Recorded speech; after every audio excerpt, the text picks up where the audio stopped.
2 Raja-Raja 13 sampai pasal 18. 2 Raja-Raja 13, firman Tuhan, Yoahas, Raja Israel, dalam tahun ke-23 zaman Yoas bin Ahasya, Raja Yehuda, Yoas anak Yehu menjadi raja atas Israel di Samaria.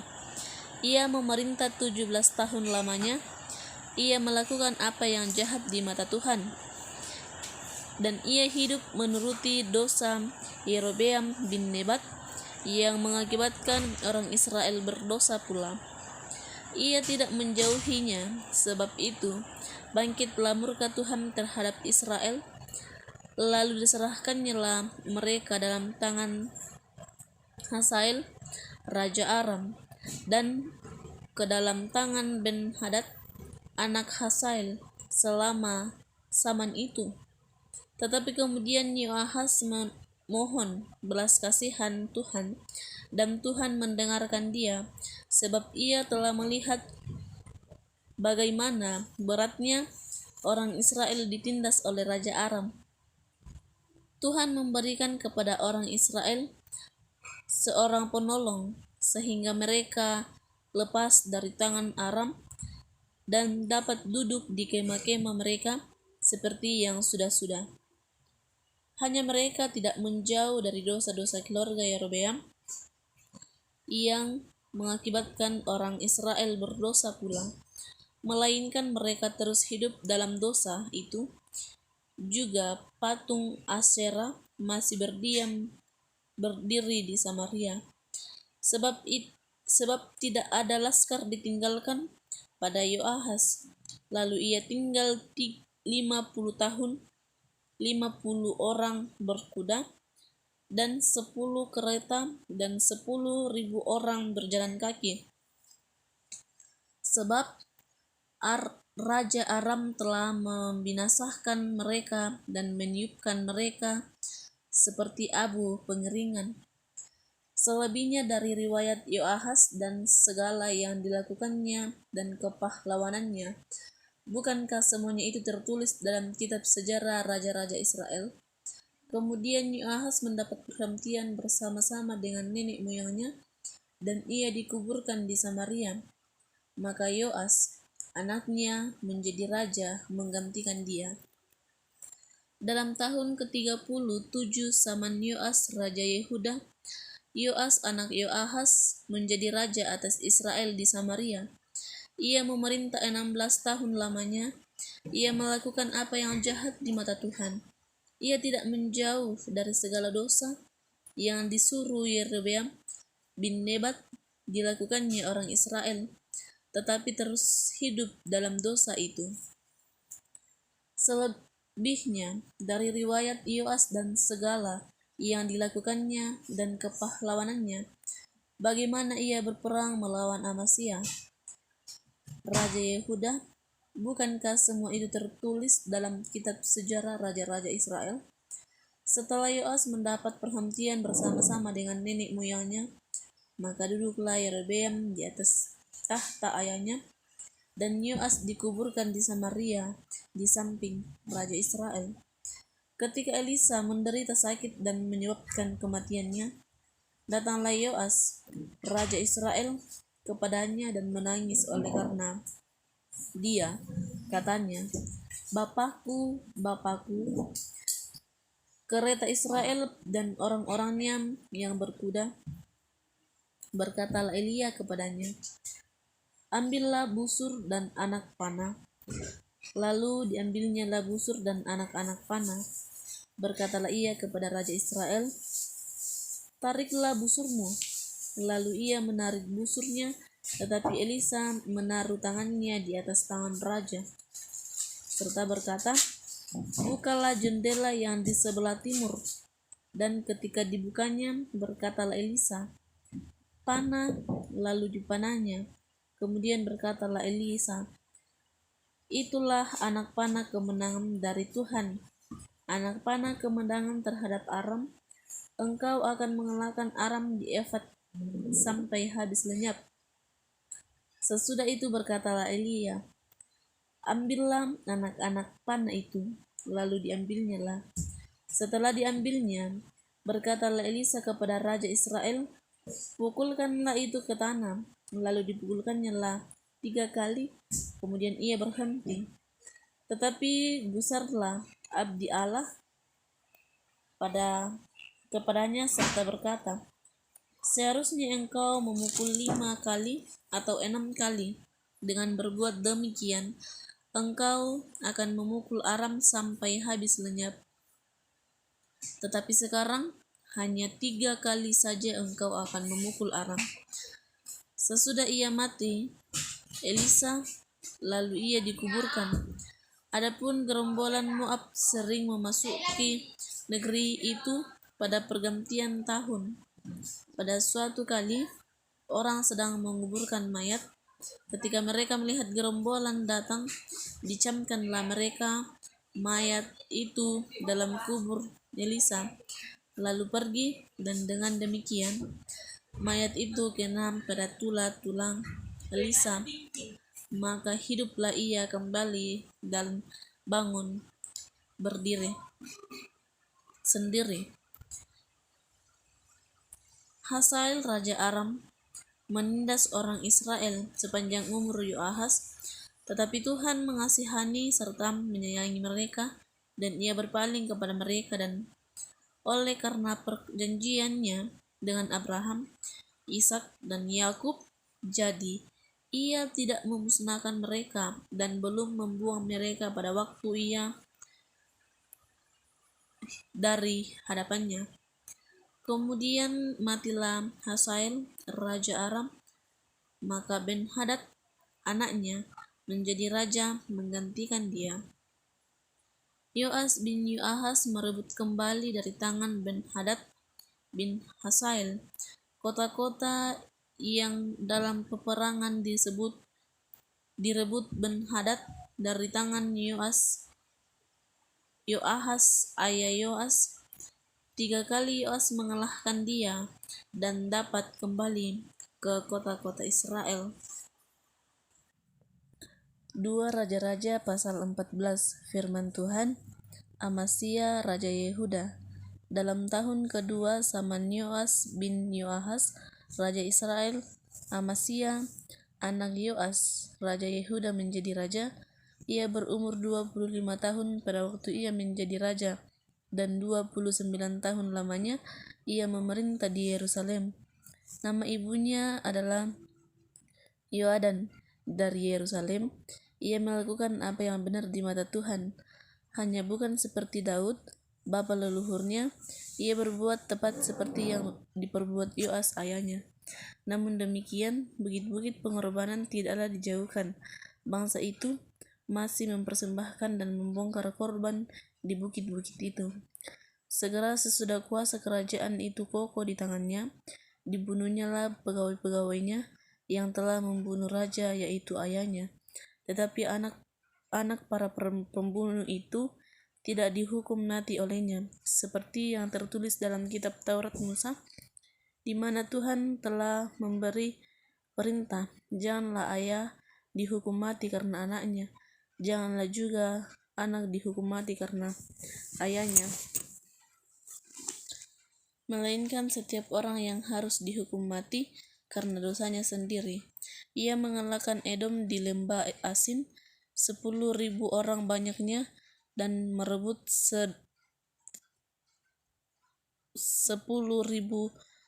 orang banyaknya dan merebut Sela dalam peperangan itu.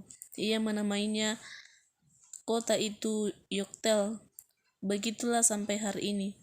Pada waktu itu bin Amasya menyuruh utusan kepada Yoas bin Yoahas bin Yehu, Raja Israel, mengatakan, mari kita mengadu tenaga. Tetapi Yoas Raja Israel menyuruh orang kepada Amasya, Raja Yehuda, mengatakan, rumput duri yang di gunung Libanon mengirim pesan kepada pohon aras di gunung Libanon, bunyinya, berikanlah anakmu perempuan kepada anakku laki-laki menjadi istrinya. Tetapi binatang-binatang hutan yang ada di gunung Libanon itu berjalan lewat dari sana. lalu menginjak rumput duri itu. Memang engkau telah mengalahkan Adam, sebab itu engkau menjadi tinggi hati. Cukuplah bagimu mendapat kehormatan dan tinggal di rumahku. Untuk apa engkau menentang malapetaka sehingga engkau jatuh dan Yehuda bersama-sama engkau? Tetapi Amasya tidak mau mendengarkan. Sebab itu majulah Yoas, raja Israel, lalu mengadu tenagalah mereka, ia dan Amasya, raja Yehuda, di Bet-Semes yang termasuk wilayah Yehuda. Yehuda terpukul kalah oleh Israel sehingga masing-masing lari ke kemahnya. Yoas, raja Israel, menangkap Amasya, raja Yehuda, dan Yoas bin Ahasya di Bet-Semes.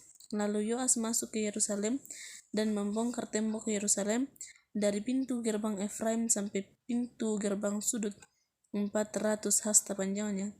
Sesudah itu ia mengambil segala emas dan perak dan segala perkakas yang telah terdapat dalam rumah Tuhan dan dalam pembendaharaan istana raja, juga orang-orang Israel sandera. Kemudian pulanglah ia ke Samaria. Selebihnya dari riwayat Yoas apa yang dilakukannya dan kepahlawanannya dan bagaimana ia berperang melawan Amasya, raja Yehuda. Bukankah semua itu tertulis dalam kitab raja sejarah raja Israel? Kemudian Yoas mendapat perhentian bersama-sama dengan nenek moyangnya. Ia dikuburkan di Samaria di samping raja-raja Israel. Maka Yerobeam, anaknya, menjadi raja menggantikan dia. Amasya bin Yoas, raja Yehuda, masih hidup 15 tahun lamanya. Sesudah ia mati, Yoas bin Yoahas, raja Israel. Selebihnya dari riwayat Amasya. Bukankah semua itu tertulis dalam kitab sejarah raja-raja Yehuda? Di Yerusalem orang mengadakan persepakatan melawan dia, sebab itu larilah ia ke Lakhis, tetapi mereka menyuruh mengejar dia ke Lakhis dan dibunuhlah dia di sana. Diangkutlah dia dengan kuda, lalu dikuburkanlah di Yerusalem di samping nenek moyangnya di kota Daud. Segenap bangsa Yehuda mengambil Asarya yang masih berumur 16 tahun dan mengangkat dia menjadi raja menggantikan ayahnya Amasya. Ia memperbuat Elat dan mengembalikannya kepada Yehuda. Sesudah raja mendapat perhentian bersama-sama dengan nenek moyangnya, dalam tahun ke-15 zaman Amasya bin Yoas raja Yehuda, Yobeam anak Yoas raja Israel menjadi raja di Samaria. Ia memerintah 41 tahun lamanya. Ia melakukan apa yang jahat di mata Tuhan. Ia tidak jauh dari segala dosa Yerobeam bin Nebat yang mengakibatkan orang Israel berdosa pula. Ia mengembalikan daerah Israel dan jalan dan masuk ke Hamat sampai ke laut Araba, sesuai dengan firman Tuhan Allah Israel yang telah diucapkannya dengan perantaraan hambanya Nabi Yunus bin Amatya dari Gad-Heser. Sebab Tuhan telah melihat betapa pahitnya kesengsaraan baik yang tinggi maupun yang rendah kedudukannya, dan tidak ada penolong baginya baik orang Israel. Tetapi Tuhan tidak mengatakan bahwa ia akan menghapuskan nama Israel dari kolong langit. Jadi ia menolong mereka dengan perantaraan Yerobeam bin Yoas, sehingga selebihnya dari riwayat Yerobeam, segala yang dilakukannya dan kepahlawanannya, bagaimana ia berperang dan bagaimana ia mengembalikan Damsyik dan Hamat Yehuda ke dalam Israel, bukankah semua itu tertulis dalam kitab sejarah raja-raja Israel? Kemudian Yerobeam mendapat perhentian bersama-sama dengan nenek moyangnya, raja Israel. Maka Sakaria anaknya menjadi raja menggantikan dia. 2 Raja-Raja pasal 15. Firman Tuhan, Asarya raja Yehuda. Dalam tahun ke-27 zaman Yerobeam raja Israel, Asarya anak Amasya raja Yehuda menjadi raja. Ia berumur 16 tahun pada waktu ia menjadi raja, dan 52 tahun lamanya ia memerintah di Yerusalem. Nama ibunya ialah Yekholia. Dari Yerusalem, ia melakukan apa yang benar di mata Tuhan, tepat seperti yang dilakukan Amasya ayahnya. Namun demikian, bukti-bukti pengorbanan tidaklah dijauhkan. Bangsa itu masih mempersembahkan dan membongkar korban di bukit-bukit itu. Maka Tuhan menimpakan tula kepada raja sehingga ia sakit kusta sampai hari kematiannya, dan tinggal dalam sebuah rumah pengasingan. Dan Yotam anak raja mengepalai istana dan menjalankan pemerintahan atas raja Israel, rakyat negeri itu. Selebihnya dari riwayat Asaria dan segala yang dilakukannya, bukankah semua itu tertulis dalam kitab sejarah raja-raja Yehuda? Kemudian Asaria mendapat perhentian bersama-sama dengan nenek moyangnya dan dikuburkan di samping nenek moyangnya di kota Daud. Maka Yotam anaknya menjadi raja menggantikan dia. Salum bin Yabes menjadi raja dalam tahun yang ke-39 zaman usia Raja Yehuda. Ia memerintah sebulan lamanya di Samaria. Sesudah itu majulah Manahem bin Gadi dari Tirsa lalu sampai ke Samaria. Ia membunuh Salum bin Yabes di Samaria. Kemudian raja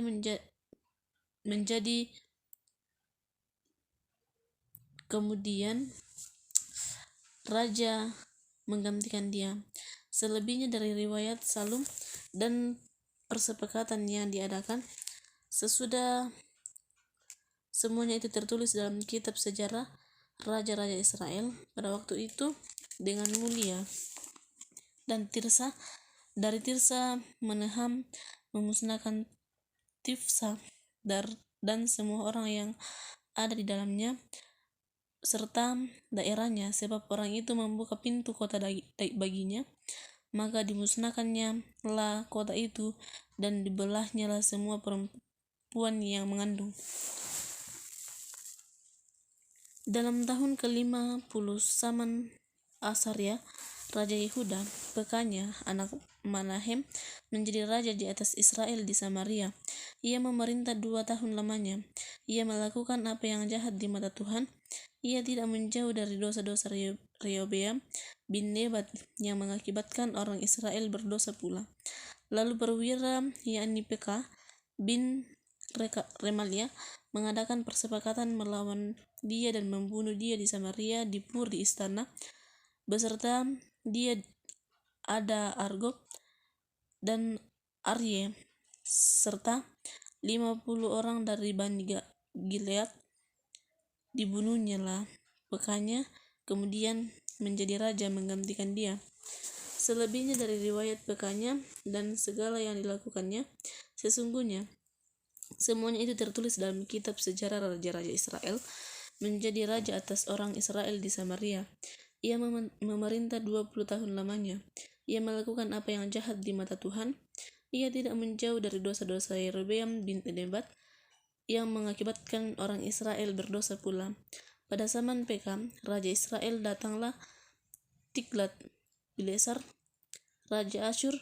Direbutnya lah Iyon, Aben Bet Maaka, Yona, Kedes dan Hasor, Gilead dan Galilea, seluruh tanah Naftali.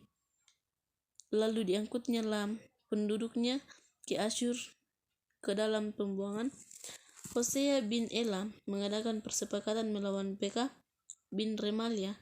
Dibunuhnya lah dia, kemudian dia menjadi raja menggantikannya dalam tahun ke-20 zaman Yotam bin Usia. Selebihnya dari riwayat Pekah dan segala yang dilakukannya, sesungguhnya semuanya itu tertulis dalam kitab-kitab sejarah raja-raja Israel. Dalam tahun kedua zaman Pekah bin Remalia, raja Israel, Yotam anak Usia raja Yehuda menjadi raja. Ia berumur 25 tahun pada waktu ia menjadi raja, dan 16 tahun lamanya ia memerintah di Yerusalem. Nama ibunya ialah Yerusa, anak Sadok. Ia melakukan apa yang benar di mata Tuhan, tetapi seperti yang dilakukan Uzi, Usia ayahnya. Namun demikian, bukit-bukit pengorbanan tidaklah dijauhkannya. Bangsa itu masih mempersembahkan dan membakar korban-korban di bukit itu. Ia mendirikan pintu gerbang tinggi di rumah Tuhan. Selebihnya dari riwayat Yotan yang dilakukannya, bukankah semua itu tertulis dalam kitab-kitab sejarah raja-raja Yehuda? Mulai saat itu Tuhan menyuruh Resin, Raja Aram, dan Pekah bin Remalia menyerah Yehuda. Kemudian Yotam mendapat perhentian bersama-sama dengan nenek moyangnya, dan ia dikuburkan di samping nenek moyangnya di kota Daud, bapa leluhurnya. Maka Ahaz, anaknya, menjadi raja menggantikan dia. 2 Raja-Raja pasal 16. Firman Tuhan. Ahaz, Raja Yehuda. Dalam tahun ke-17 zaman Pekah bin Remalia, Ahaz dan Yotam Raja Yehuda menjadi raja.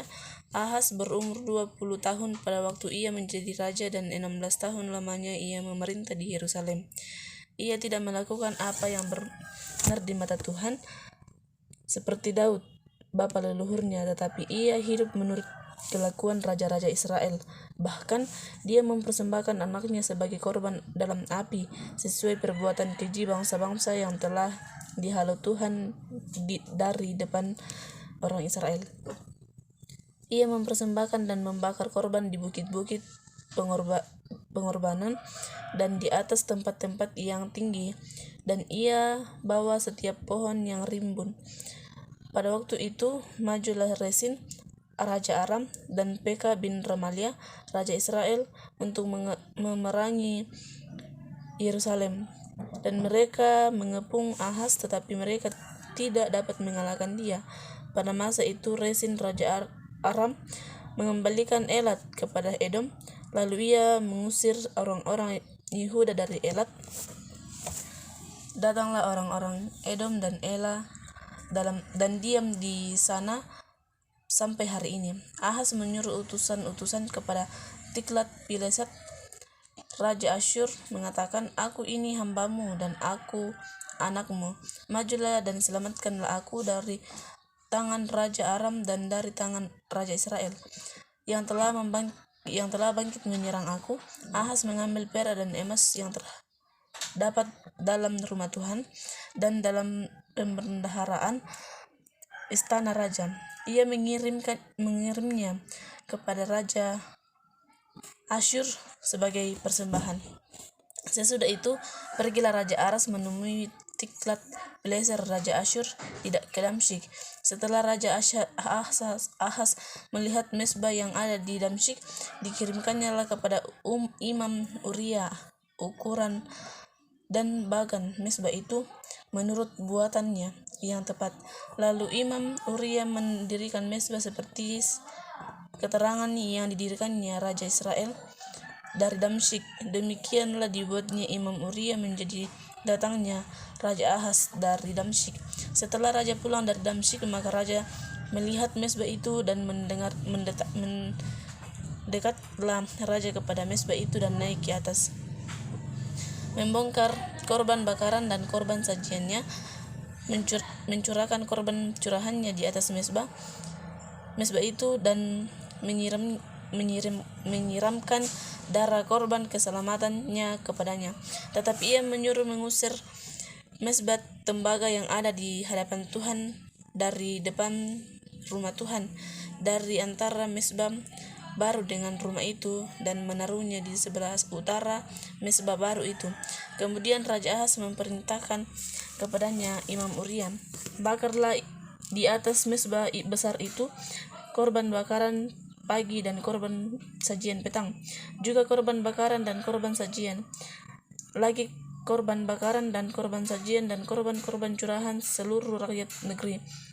Dan disiramkanlah kepadanya segenap darah korban bakaran dan segenap darah korban sembelihan, tetapi mezbah tembaga itu adalah urusanku." Lalu Imam Uria melakukan tepat seperti yang diperintahkan Raja Ahaz.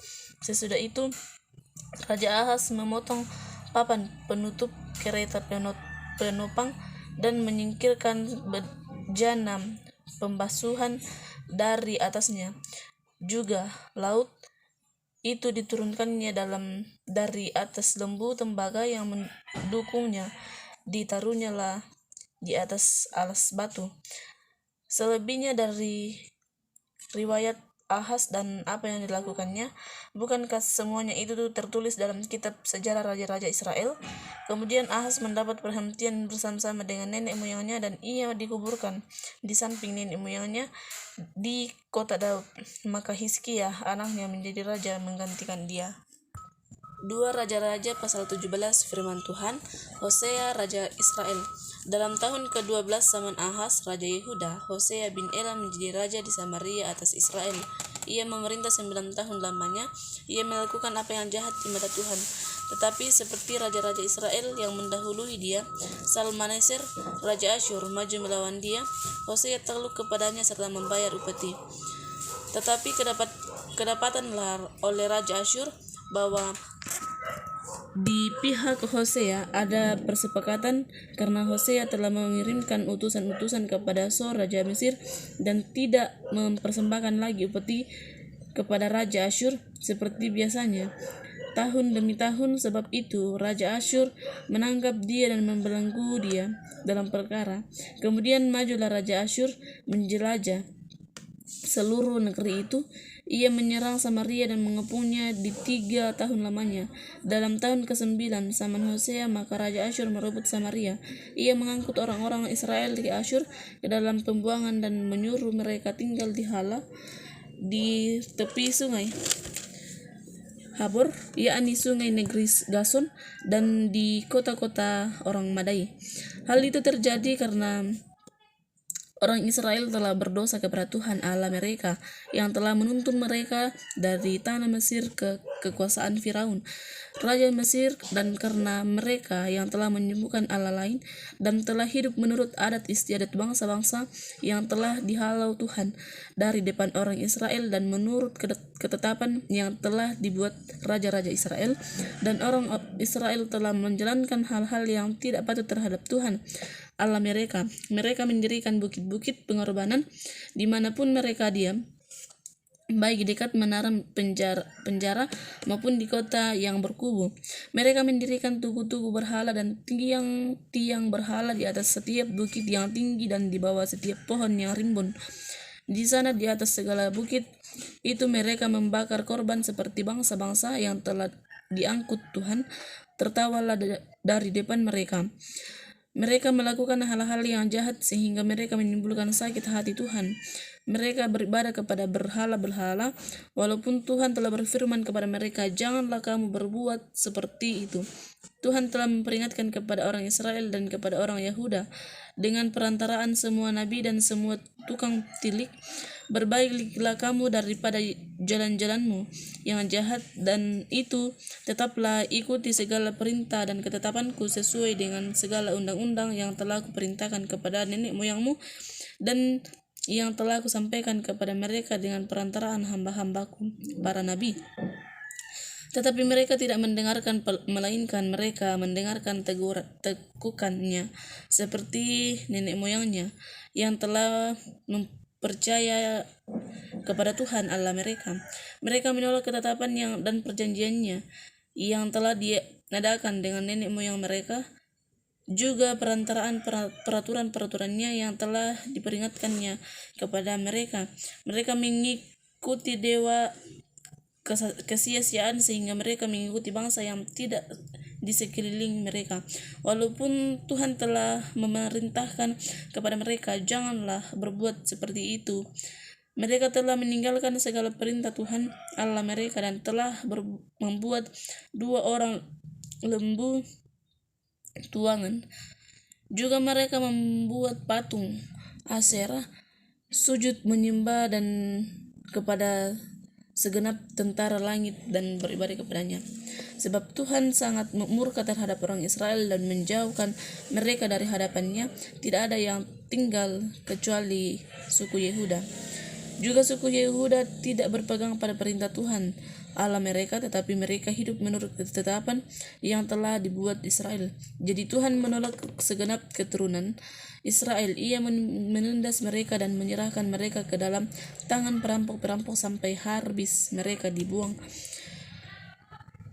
ke hadapannya.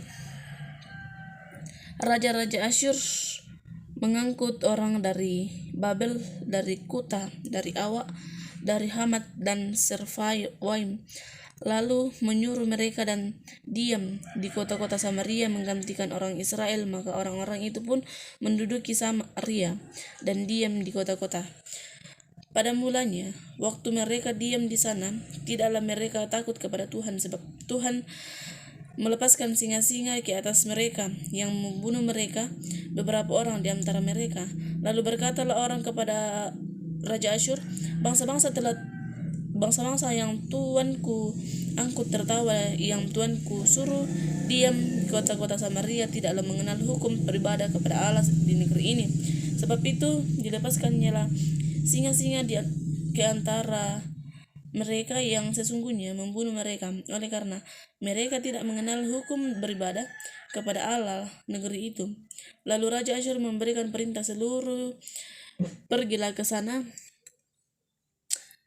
salah orang imam yang telah kamu angkut dari sana ke dalam pembuangan, biarlah ia pergi dan diam di sana dan mengajarkan kepada mereka hukum beribadah kepada Allah negeri itu.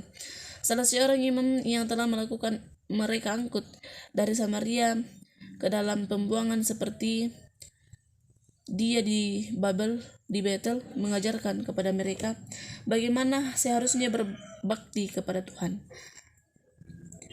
Di samping itu mereka berbakti kepada Tuhan, mengangkut dari kalangan mereka imam dan bukit-bukit pengorbanan. Maka orang-orang ini yang telah melakukan ibadah mereka di kuil di atas bukit-bukit pengorbanan itu. Mereka berbakti kepada Tuhan, tetapi pada itu mereka beribadahlah kepada Allah mereka sesuai dengan adat bangsa-bangsa yang dari antaranya mereka diangkut tertawa. Demikianlah bangsa-bangsa itu terbalik kepada Tuhan, tetapi dalam hari itu mereka beribadah juga kepada patung-patung mereka, baik anak-anak mereka maupun cucu-cucu mereka melakukan seperti yang diperintahkan Tuhan yang dilakukan nenek moyang mereka sampai pada hari ini. 2 Raja-Raja pasal 18. Firman Tuhan. Hizkia Raja Yehuda. Maka dalam tahun ketiga zaman Hosea bin Ela Raja Israel, Hizkia anak Ahaz Raja Yehuda menjadi raja.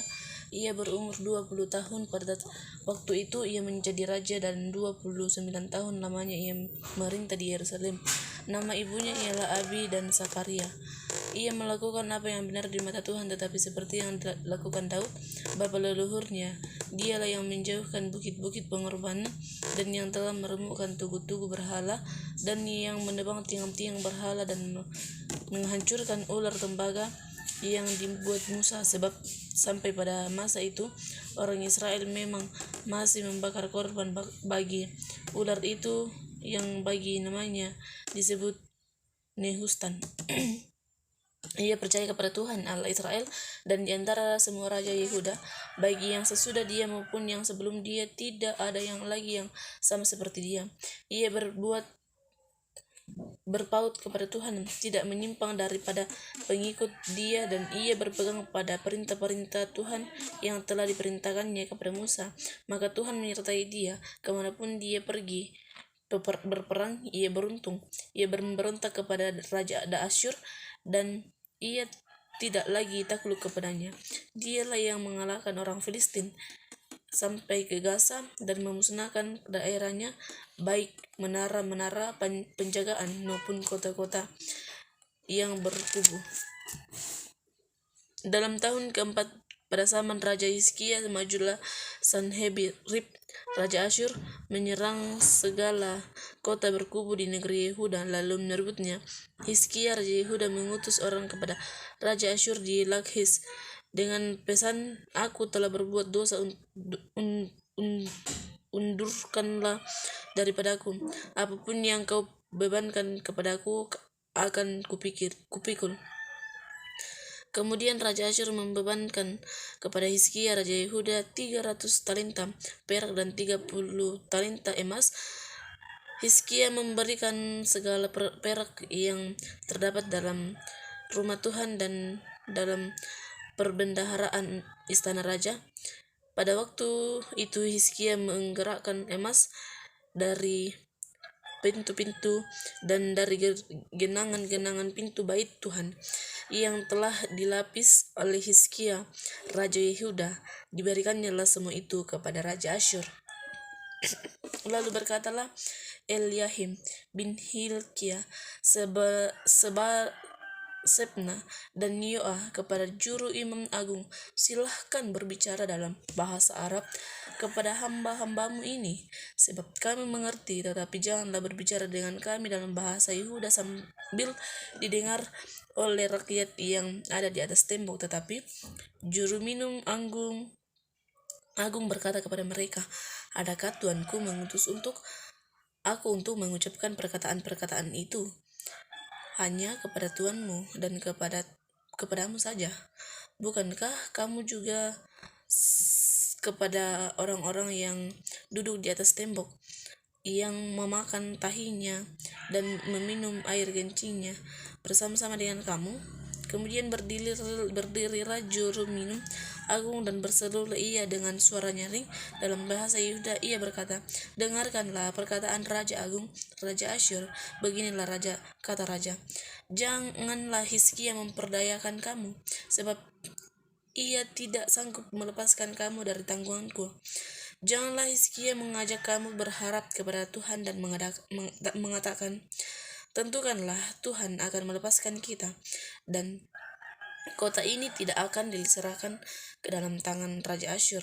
Janganlah didengarkan Hizkia, sebab beginilah kata Raja Asyur, adakanlah perjanjian penyerahan dengan aku, dan datanglah keluar kepadaku, maka setiap orang daripadamu akan memakan pohon anggurnya dan dari pohon aranya sampai minum dari sumurnya, sampai aku datang untuk membawa kamu ke suatu negeri yang seperti negerimu ini, suatu negeri yang bergundum dan berair anggur, suatu negeri yang berroti dan berkebun anggur, sesuatu seperti yang berpohon zaitun, berminyak dan bermadu.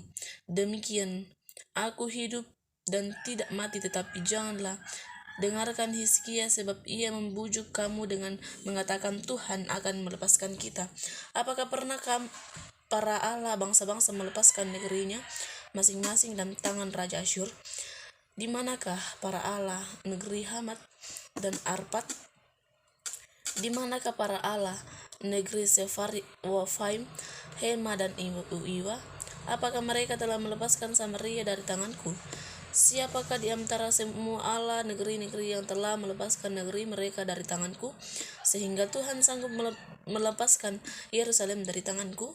Tetapi rakyat itu berdiam diri dan tidak menjawab dia sepatah kata pun, sebab ada perintah Raja bunyinya, janganlah kamu menjawab dia. Kemudian pergilah Eliakim bin Hilkia, kepala istana, dan Sebna,